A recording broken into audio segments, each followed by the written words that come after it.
خدا ان کے پاک نام میں آپ سب کی سلامتی ہو۔ ہم خدا کا شکر ادا کرتے ہیں کہ گزشتہ 5 سال سے ہم روزوں کے ایام میں بطور کلیسیا باہم جمع ہو کر خدا کو وقت دیتے ہیں، اس کو عزت دیتے ہیں، اس کی تعظیم اور تعریف کرتے ہیں، اور اپنی ہدایت اور رہنمائی کے لیے خدا ان کے پاک کلام میں سے سیکھتے ہیں۔ اور ہم خدا کا شکر ادا کرتے ہیں کہ اس سال بھی خدا نے ہمیں یہ موقع بخشا کہ ہم اپنے اس روحانی عمل کو جو ہے وہ آگے لے کر چلیں۔ تو ہر سال ہم ایک خاص چیز پر خدا کے پاک کلام میں سے توجہ کرتے ہیں۔ جیسے گزشتہ سال ہم نے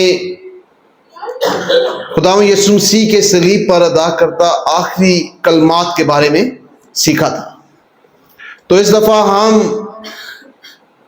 خداوند یسوع مسیح نے جن مبارک بادیوں کو بیان کیا ان کے بارے میں سیکھیں گے۔ خداوند یسوع مسیح نے اپنے پہاڑی واز کا آغاز مبارک بادیوں سے کیا، اور یہ مبارک بادیاں ایک ایماندار کی حقیقی مبارک حالی کو ظاہر کرتی ہیں، اور ان مبارک بادیوں کا تعلق براہ راست انسان کے باطن سے ہے، جن کی کل تعداد 8 ہے۔ ان میں سے ہم انہیں 2 حصوں میں تقسیم کر سکتے ہیں، حالانکہ 8 کا تعلق انسان کے باطن سے ہے، لیکن اس کا اظہار فرق ہے۔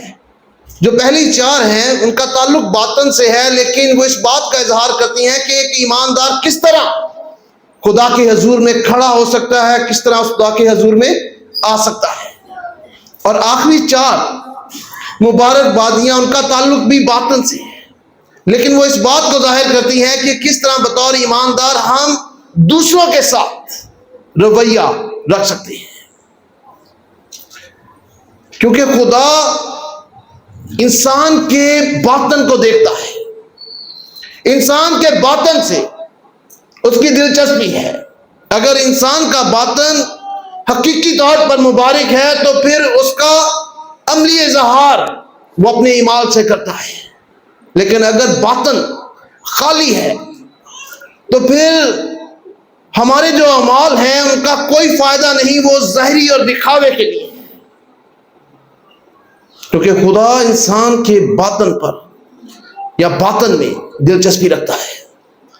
جو آیت آپ کے سامنے تلاوت کی گئی وہ متی کی انجیل اس کے 5ویں باب کی 7ویں آیت پر مبنی ہے، جس میں خداوند یسوع مسیح نے کہا مبارک ہے وہ جو رحم دل ہیں، کیونکہ ان پر رحم کیا جائے گا۔ تو رحم کیا ہے؟ اس کی سادہ سی تعریف یہ ہے کہ رحم جو ہے وہ کسی کی ضرورت میں مدد کرنا ہے، یا اگر کوئی مشکل میں ہے، مصیبت میں ہے تو اس کے ساتھ ہمدردی کرنا ہے۔ اور رحم دل ہونے کی سب سے خوبصورت مثال جو دنیا میں ہے وہ ہمارے خداوند یسوع مسیح کی ہے، کیونکہ اس نے بطور انسان بیماروں کو شفا بخشی، بھوکوں کو کھانا کھلایا، اور ضرورت مندوں کی ضرورت پوری کی، اور سب سے بڑھ کر گنہگاروں سے محبت رکھی۔ تو یہ ہمارے منجی خداوند یسوع مسیح کی خوبی ہے کہ وہ رحم دل ہے۔ اس لیے عبرانیوں کے خط اس کے 2 باب کی 17ویں آیت میں لکھا ہے کہ پس اس کو سب باتوں میں بھائیوں کی مانند بننا لازم ہوا، تاکہ امت کے گناہوں کے واسطے ان باتوں میں جو خدا سے علاقہ رکھتی ہیں ایک رحم دل اور دیانتدار سردار قائم بنے۔ رحم دل ہونا یہ ہمارے خداوند یسوع مسیح کی خوبی ہے، اور نہ صرف ہمارے خداوند یسوع مسیح کی خوبی ہے بلکہ خدا کی خوبی ہے۔ دانیل کی کتاب اس کے 9ویں باب کی 9ویں آیت میں لکھا ہے کہ خداوند ہمارا خدا رحیم و غیور ہے، اور خدا اپنی اس خوبی کی وجہ سے گنہگاروں کو نجات بخشتا ہے، نئی پیدائش کا تجربہ بخشتا ہے۔ اور تیتس تیسرا باب اس کی 5ویں آیت کے مطابق خدا اپنے رحم سے ہمیں نئی پیدائش کا تجربہ فراہم کرتا ہے، نجات فراہم کرتا ہے، اور یہ ہمارے اپنے کاموں کی وجہ سے نہیں بلکہ خدا کے رحم کے وسیلہ سے ہم جو ہے وہ نجات حاصل کرتے ہیں۔ تو رحم دل کو یا رحم کو ہم بہتر طور پر بطور خدا کی خوبی سمجھنے کے لیے ہمیں خدا کی جو دوسری خوبیاں ہیں اس سے اس کے تعلق کو جاننا ضروری ہے۔ خدا کے کلام میں لکھا ہے کہ خدا رحیم ہے، خدا کے کلام میں لکھا ہے کہ خدا محبت ہے، خدا کے کلام میں لکھا ہے کہ خدا معاف کرنے والا ہے۔ جب ہم کسی کو معاف کرتے ہیں تو معافی سے رحم نکلتا ہے، اور جب ہم کسی پر رحم کرتے ہیں تو اس سے جو ہے وہ محبت نکلتی ہے۔ یہ تینوں خوبیاں ایک دوسرے کے ساتھ منسلک ہیں، معافی، رحم اور محبت۔ اور خدا ہمیں معاف اس لیے کرتا ہے کیونکہ وہ ہم سے محبت رکھتا ہے، خدا ہم پر رحم اس لیے کرتا ہے کیونکہ وہ ہم سے محبت رکھتا ہے۔ اور خدا کے پاک کلام میں یہ بھی لکھا ہے کہ خدا فضل کا سرچشمہ ہے، اور فضل اور رحم کا آپس میں تعلق ہے، کیونکہ یہ دونوں خدا کی محبت کو ظاہر کرتے ہیں۔ اور خدا کی محبت کی وسیلہ سے ایمانداروں پر فضل بھی ہوتا ہے اور رحم بھی ہوتا ہے۔ رحم ہمیں گناہ کی سزا سے بچاتا ہے، فضل ہمیں خدا کے پاس لانے میں مدد کرتا ہے،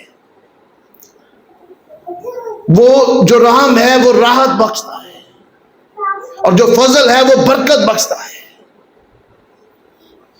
جو رحم ہے وہ ہمیں دوزخ کی سزا سے بچاتا ہے، اور فضل جو ہے وہ ہمیں جنت میں خدا کے پاس جانے کا راستہ فراہم کرتا ہے۔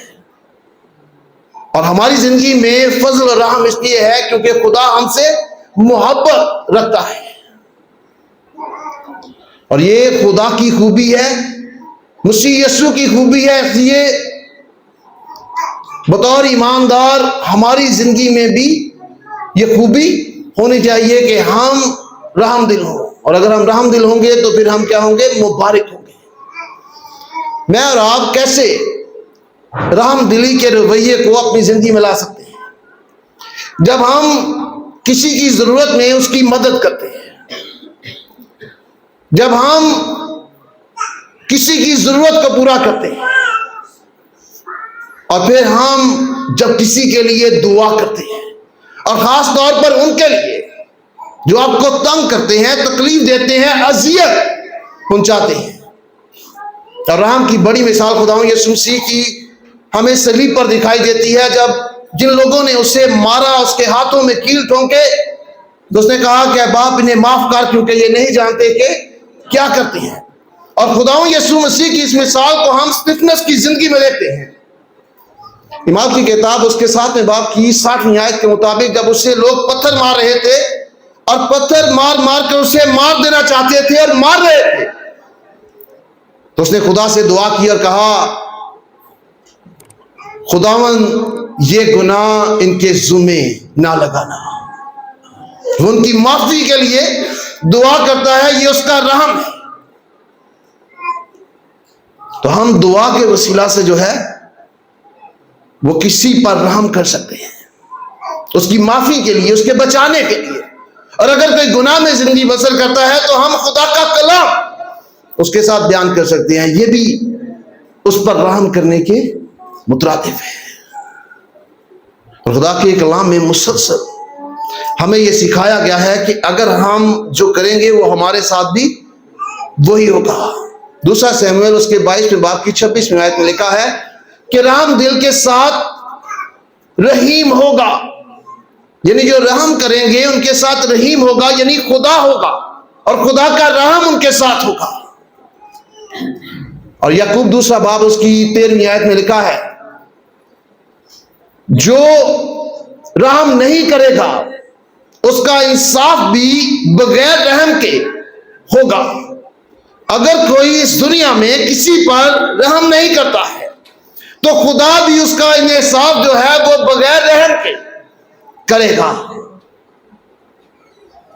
اور متی کی انجیل اس کے 6ویں باب کی 14ویں آیت میں خدا یسوع مسیح نے کہا کہ اگر تم آدمیوں کے قصور معاف کرو گے تو تمہارا آسمانی باپ بھی تمہارے گناہ معاف کرے گا. اگر ہم کسی کے گناہ معاف کریں گے تو خدا ہمارے گناہ معاف کرے گا. اگر ہم کسی پر رحم کریں گے تو خدا ہم پر رحم کرے گا. اگر ہم کسی کی مدد کریں گے تو خدا ہماری مدد کرے گا.